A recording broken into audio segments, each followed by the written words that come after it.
Hey, fight fans, welcome to the iPoke podcast. We're talking about UFC 319. We've got Jared Cannonier taking on Michael Venom Page in the middleweight division. This is the second middleweight fight for Page in the UFC, with his first being a decision win against a one-eyed Shar Magomedov in Saudi Arabia. Seems like Michael Venom Page is done with the welterweight division altogether. Going up against a well-rounded vet like Cannonier, I think MVP is going to have to do what he does best. He's going to have to come in there with that Wonder Boy style, dance around the octagon and land strikes at a distance. But to counter that as the slower guy, Cannonier is going to have to keep this fight close. He's going to have to keep it dirty, which is easier said than done against a guy like Page. And he must land more strikes against MVP in the clinch, and he has to get takedowns as well. He absorbs a few too many strikes to give them. I'm going to have to go with Michael Venom Page to get the decision here by outpointing Cannonier and just simply being too fast for him. From a betting perspective, I'd say the safest bet here is for the fight to go to decision at minus 250. A little bit pricey, but unfortunately I don't really see this as a fight of the night contender. What do you think, Eric? I am going to lean a little bit towards MVP on this one, but I do agree that this probably isn't going to be a fight of the night because when people fight MVP, they tend to be very hesitant.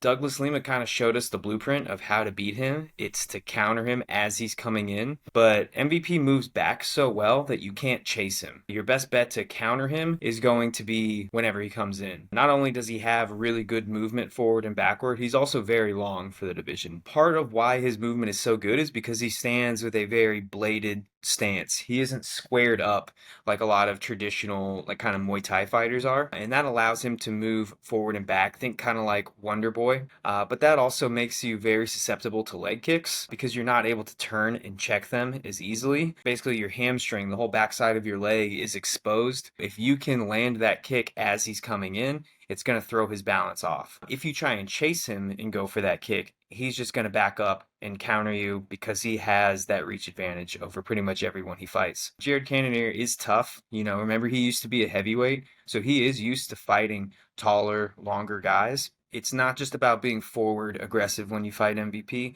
You have to time your counters perfectly.